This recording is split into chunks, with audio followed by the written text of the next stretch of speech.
Hello बच्चों, welcome to chemistry के उस्ताद। कैसे हैं आप सब? उम्मीद करता हूं आप सब अच्छे होंगे और पढ़ाई कर रहे होंगे। आज मैं आपके लिए एक नई वीडियो लेकर के आया हूं। यहां पर हम बात करेंगे IUPAC nomenclature of close chain hydrocarbons. इसका मतलब क्या है, चलिए शुरू करते हैं, देखते हैं। यहां पर सबसे पहले मैं वर्ड हाइड्रोकार्बन की बात करूंगा। हाइड्रोकार्बन में वर्ड हाइड्रो और कार्बन आता है। इसका मतलब हम सिर्फ उन्हीं कंपाउंड की बात कर रहे हैं जिसमें हाइड्रोजन और कार्बन ही होंगे। दूसरी बात, यहां पर क्लोज चेन की बात हो रही है। क्लोज चेन वाले जो कंपाउंड होते हैं उनके लिए दूसरा एक और नाम है जो है एलिसाइक्लिक, या इन्हें साइक्लिक कंपाउंड्स भी कहते हैं। ठीक है बच्चों, यहां पर किसी कार्बन की चेन को अगर हम उसके लास्ट कार्बन से पहले कार्बन को किसी तरीके से अगर जोड़ दें तो ये कुछ इस तरीके का कंपाउंड बनेगा कि यहां पर 4 कार्बन की एक रिंग बन जाएगी। ऐसे कंपाउंड को जिनके अंदर का कार्बन स्ट्रक्चर एक क्लोज्ड रिंग के फॉर्म में होगा उसे हम क्लोज्ड चेन हाइड्रोकार्बन कहेंगे। लेकिन शर्त यह है कि इसमें हर कार्बन पर सिर्फ हाइड्रोजन ही जुड़ा होना चाहिए। इस कार्बन पर एक बॉन्ड यहां है, एक यहां है, तो इसे हम 2 हाइड्रोजन जोड़ देंगे। क्यों? क्योंकि कार्बन 4 बॉन्ड बनाता है। इसी तरह इस कार्बन पर भी हम 2 हाइड्रोजन जोड़ देंगे, इस कार्बन पर भी हम 2 हाइड्रोजन जोड़ देंगे। अब ये लास्ट कार्बन बचा है, इस पे भी 2-2 हाइड्रोजन जोड़ने के बाद आप ये देखेंगे कि एक नया कंपाउंड जो क्लोज चेन वाला है लेकिन हाइड्रोकार्बन है वो बन गया है। तो ऐसे कंपाउंड्स की नेमिंग के बारे में हम बात करेंगे।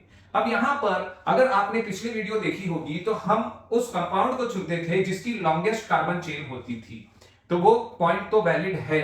उसके बाद जब हम लॉन्गेस्ट कार्बन चेन चुन लेंगे तो हम चेन की नंबरिंग करेंगे। अब longest carbon chain close chain में होने के बाद हम किस कार्बन को नंबर 1 कहें, ये हमारे लिए थोड़ा सा मुश्किल हो जाता है। इसलिए हम हमेशा किसी भी कार्बन को नंबर 1 दे सकते हैं। अगर मैं इसे कार्बन नंबर 1 कहूंगा तो ये कार्बन नंबर 2 हो सकता है या तो ये कार्बन नंबर 2 हो सकता है। अगर मैं क्लॉकवाइज डायरेक्शन में जाऊं तो ये कार्बन नंबर 2 है और ये है कार्बन नंबर 3 और ये है कार्बन नंबर 4। तो ये 4 कार्बन वाला कंपाउंड हो गया। इसी तरीके से अगर मैं एंटी क्लॉकवाइज जाता तो ये कार्बन नंबर 2 होता, ये कार्बन नंबर 3 होता और ये कार्बन नंबर 4 होता।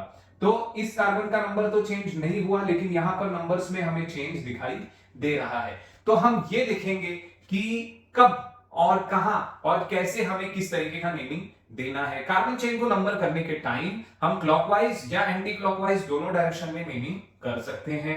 चलिए देख लेते हैं कि कैसे किया जाएगा। तो अब इस एग्जांपल को देख लेते हैं। यहां पर देखिए हम select the longest carbon chain की बात कर रहे हैं। यहां पर एग्जांपल नंबर 1 है और यह है एग्जांपल नंबर 2। पहले एग्जांपल में अगर हम लॉन्गेस्ट चेन देखें तो यहां से 1 2 3 4 5 6 ऐसी कोई चेन बन नहीं सकती है। क्यों नहीं बन सकती? क्योंकि यहां से भी जुड़ी है। तो इसलिए हमारे पास 2 ऑप्शन है। एक ऑप्शन है 1 2 3 4, लॉन्गेस्ट ओपन चेन हमने देख लिया। अब इसी तरीके से एक क्लोज्ड चेन है और इस क्लोज्ड चेन में अगर मैं नंबर इस कार्बन को 1 देता हूं, एंटी क्लॉकवाइज जाते हुए ये 2 हो गया, ये 3 हो गया और ये 4 हो गया। अगर मैं इसे नंबर 1 बोल देता तो ये 2 हो जाता, ये 3 हो जाता, ये 4 हो जाता, तो भी कोई खास फर्क नहीं पड़ रहा था। यहां 4 कार्बन की स्ट्रेट चेन है, ओपन चेन है, और 4 कार्बन की हमारे पास क्लोज्ड चेन है। तो यहां पर ओपन चेन में कितने कार्बन है? 4 कार्बन है, 4 कार्बन है। और क्लोज्ड चेन में भी यहां पर क्या है? 4 कार्बन है। ठीक है, इस चीज को समझ लीजिए। ऐसे मौके पर हम क्लोज्ड चेन को प्रेफरेंस देंगे और हम इस कंपाउंड को गिनेंगे। क्यों? क्योंकि इसका सेंट्रल स्ट्रक्चर जो है वो क्लोज चेन पर है और ऐसा महसूस हो रहा है कि इस क्लोज चेन में एक ब्रांच ऐसे निकली है और एक ब्रांच ऐसे निकली है। तो मेन सेंट्रल पार्ट इसका है तो उसको प्रेफरेंस देंगे। क्यों? क्योंकि दोनों में 4 कार्बन थे। लेकिन जब हम सेकंड एग्जांपल में आएंगे तो सेकंड एग्जांपल में ये देखिए, यहां पर 1 2 3 4 5 6 कार्बन है। यहां पर चेन के अंदर 1 2 3 4 5 है कार्बन। चेन के अंदर कम कार्बन होने के बावजूद हमें इसी को मेन चेन कंसीडर करना पड़ेगा। इसकी मेन वजह यह है कि यहां पर भी कुछ इसी तरीके का स्ट्रक्चर बन रहा है कि ऐसी चेन होने के बाद इस क्लोज्ड चेन में यहां पर एक ब्रांच निकली है और यहां पर एक ब्रांच निकली है। आ गई बात समझ में? अगर मैं कोई तीसरा एग्जांपल ले लूं तो उस एग्जांपल को बाद में डिस्कस करते हैं, पहले इनके नाम को डिस्कस कर लेते हैं। तो यहां पर मैंने जब इस कार्बन चेन को कंसीडर किया तो इस कार्बन चेन में अब मैं देखूंगा कि क्या सारे सिंगल बॉन्ड है। हाँ, सारे सिंगल बॉन्ड है। तो इसका नाम मैं लिखूंगा साइक्लोब्यूटेन। क्या लिखूंगा? साइक्लो। साइक्लो का मतलब क्या हो गया? Close chain. और 1 2 3 4 ब्यूट हो गया, 4 कार्बन, और सारे सिंगल बॉन्ड तो एन हो गया। ये सारी चीजें मैं आपको पिछले वीडियो में समझा चुका हूं। अब ये साइक्लोब्यूटेन में पहले कार्बन को एक कार्बन जुड़ा है और फोर्थ कार्बन को भी एक कार्बन जुड़ा है। ऑलराइट, अब मैं यहां पर इस कार्बन के बॉन्ड देखूंगा तो इसका एक ही बॉन्ड था, इसका मतलब इस कार्बन पर 3 हाइड्रोजन होंगे और इस कार्बन पर भी 3 हाइड्रोजन होंगे। इसका मतलब ये मिथाइल ग्रुप है और ये भी मिथाइल ग्रुप है। इन कार्बन्स पर अभी भी हाइड्रोजन सफिशिएंट नहीं है, तो बना देता हूं इधर एक हाइड्रोजन और यहां एक हाइड्रोजन, यहां हाइड्रोजन, यहां हाइड्रोजन। ऑलराइट, इसके देखिए 3 बॉन्ड है, 1 2 3, तो एक हाइड्रोजन हम लोग इस कार्बन पर जोड़ देते हैं और इस कार्बन पर भी एक हाइड्रोजन जोड़ देते हैं। अब ये कंपाउंड जो है कंप्लीट हो गया है और इस वजह से अब देखिए 1 पर मीथेन है और 4 पर भी मीथेन है। ऑलराइट, तो हम यहां लिखेंगे 1,4 और डाई मिथाइल हो जाएगा ये, क्योंकि यहां पर दोनों क्या है? मिथाइल। 1,4 डाई मिथाइल साइक्लोब्यूटेन इसका नाम हो जाएगा। इस पर आ जाए अगर, तो इसमें से हम इस चेन को नंबरिंग यहां से भी कर सकते थे, इसे कार्बन नंबर 1 दे सकते थे, लेकिन यहां से ब्रांच करीब नहीं है, इसलिए हम जिस कार्बन से ब्रांच एकदम क्लोज है, क्लोजेस्ट है, उसको नंबर 1 देंगे। तो यहां पर कार्बन नंबर 1 हमारा ये वाला कार्बन होगा। अब हम एंटी क्लॉकवाइज जाएं तो 1 2 3 4 5। ऑलराइट, क्लॉकवाइज जाएं तो 1 2 3 4 5। इससे मीनिंग पे कोई फर्क नहीं आएगा क्योंकि कहीं से भी ब्रांच के कोई भी नंबर बदल नहीं रहे हैं, इसलिए हमें दोनों ऑप्शन में से कोई भी एक ले लेना है, because there is no change. उसके बाद हम ये देखेंगे कि ये वाली ब्रांच कहां पर है, तो कार्बन नंबर 1 पर है, और ये वाली ब्रांच किधर है, तो ये भी कार्बन नंबर 1 पर है। अब इस ब्रांच में कितने कार्बन है? 1 कार्बन है। कौन सा बॉन्ड है? सिंगल बॉन्ड है। यहां पर भी देखिए इस पूरी ब्रांच में सिंगल बॉन्ड है और कार्बन कितने हैं? 1 2 3 4। ऑलराइट, तो ये एक कार्बन की वजह से यहां पर देखिए हाइड्रोजन ऐड करता हूं मैं, तो ये हो गया मिथाइल ग्रुप, और इधर भी देखिए मैं हाइड्रोजन ऐड कर रहा हूं, तो एक हाइड्रोजन यहां, एक यहां, 2 हाइड्रोजन इस कार्बन पर, 2 हाइड्रोजन इस कार्बन पर, यहां हाइड्रोजन हाइड्रोजन हाइड्रोजन।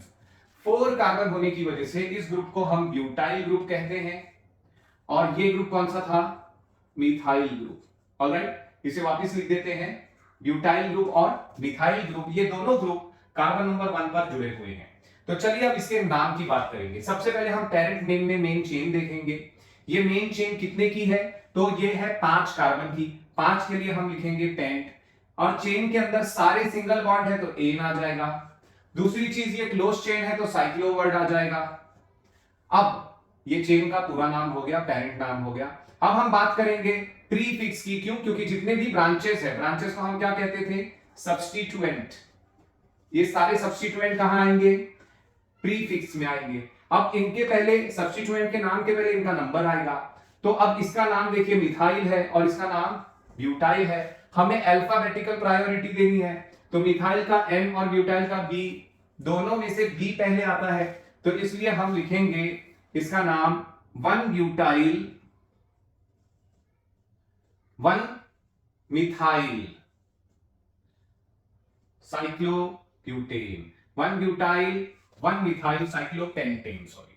तो इसका नाम हो गया 1 methyl 1 butyl 1 methyl cyclopentane. Methyl छोटा होने के बाद भी, कार्बन कम होने के बाद भी इसके नाम को हमने प्रायोरिटी नहीं दी, हमने इसके नाम को प्रायोरिटी दी, क्योंकि यहां पर रूल क्या है आईयूपीएसी का? Alphabetical priority. ठीक है, एक लास्ट एग्जांपल देखेंगे और इसके बाद इस वीडियो को खत्म करेंगे। मुझे पूरी उम्मीद है कि अगर आपने पिछला वीडियो देखा होगा, उसके सारे रूल्स मैंने लिखे थे, उन्हीं सारे रूल्स को यहां पर मैंने अप्लाई किया है, और अप्लाई करके यहां पर हमने क्लोज चेन हाइड्रोकार्बन के आईयूपीएसी नॉमेनक्लेचर को कंप्लीट कर लिया है। तो लास्ट एग्जांपल देख लेते हैं।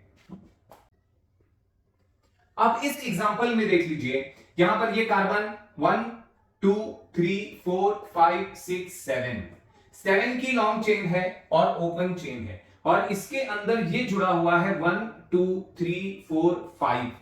क्योंकि अब क्लोज चेन कंप्लीटली अलग है, मेन चेन के अंदर जुड़ी नहीं है, और दूसरी बात ये क्लोज चेन एक बॉन्ड से जुड़ी हुई है थर्ड कार्बन को। तो अब हमारे पास दो ऑप्शन आ गए हैं, या तो हम मेन चेन या ओपन चेन को पेरेंट चेन माने और इसे हम सब्स्टिट्यूएंट या ब्रांच मान लें, या तो हम क्लोज चेन को पेरेंट चेन माने और इस पूरे को हम ब्रांच मान लें।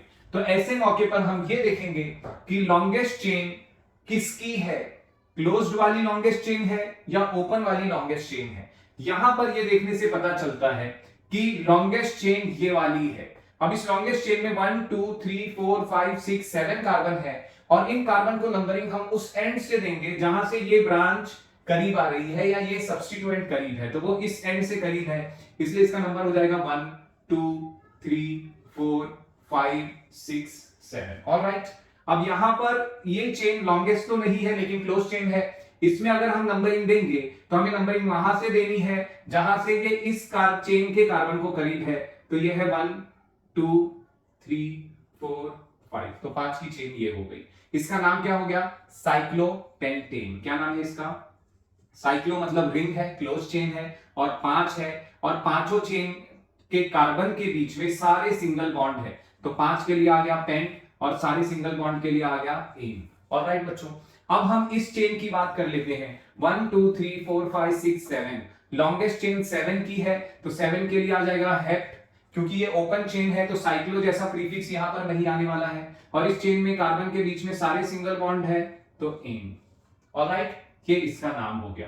अब दोनों को कंबाइन करके हमें नाम लिखना है, लेकिन उससे पहले मैं इसमें कार्बन जोड़ देता हूं, तो हाइड्रोजन जोड़ देता हूं। इस कार्बन का एक बॉन्ड है तो यहां पर कितने हाइड्रोजन आएंगे, 1 2 3, इसके अंदर 2 हाइड्रोजन आ जाएंगे, इसके अंदर देखिए 3 बॉन्ड ऑलरेडी है तो ओनली 1 हाइड्रोजन आएगा, यहां पर एक हाइड्रोजन 2 हाइड्रोजन, पांचवें कार्बन पर 6 कार्बन पर भी 2 हाइड्रोजन, 7 कार्बन पर 3 हाइड्रोजन आ जाएंगे। ऑलराइट, यहां पर देखिए 3 बॉन्ड हैं तो एक हाइड्रोजन यहां आ जाएगा, अंदर बाहर भी हाइड्रोजन हम बना सकते हैं, या तो दोनों हाइड्रोजन हम बाहर बना सकते हैं, क्योंकि इन सारे कार्बन्स के ओनली 2 बॉन्ड्स आर प्रेजेंट, तो यहां पर 2 हाइड्रोजन आ जाएंगे। अब ये स्ट्रक्चर कंप्लीट हो गया, इसमें एक पार्ट ये है और एक पार्ट ये है। अब हमें ये देखना है, क्योंकि हम इसे ब्रांच ले रहे हैं और ये पेरेंट चेन है, तो ये ब्रांच इस पेरेंट चेन में कौन से कार्बन पर जुड़ी हुई है। तो जब हम देखेंगे इस कार्बन को, तो ये कार्बन नंबर कौन सा है, 3, तो थर्ड कार्बन पर जुड़ी हुई है। अब ब्रांच को हम सब्स्टिट्यूएंट बुलाते थे, तो ब्रांच या सब्स्टिट्यूएंट का नाम जो है वो प्रीफिक्स में आ जाएगा, और उसके अलावा पेरेंट चेन जो है वो बाद में आएगी। तो हम पहले पेरेंट चेन का नाम लिख लेते हैं हेप्टेन। हेप्टेन के अंदर कार्बन नंबर 3 पर ये सब्स्टिट्यूएंट है, तो यहां पर कार्बन नंबर 3 का 3 आएगा, और अब सब्स्टिट्यूएंट का हम नाम लिखने जा रहे हैं साइक्लोपेंटेन। और साइक्लोपेंटेन इसका नाम होना चाहिए था, लेकिन क्योंकि ये इस चेन में एज अ सब्स्टिट्यूएंट जुड़ा है तो यहां पर एक हाइड्रोजन कम है, इसलिए साइक्लोपेंटेन की जगह क्या लिखा जाएगा, साइक्लोपेंटाइल। तो ये हो गया 3 साइक्लोपेंटाइल हेप्टेन। ओके, मुझे उम्मीद है कि आप सारे बच्चों को ये चीज समझ में आ गई होगी। अगर आप चैनल पर नए हैं तो जरूर सब्सक्राइब करिए, वीडियो को लाइक करिए, ज्यादा से ज्यादा लोगों में शेयर कीजिए ताकि इसका फायदा दूसरों को भी मिलता रहे। मिलते हैं अगली वीडियो में।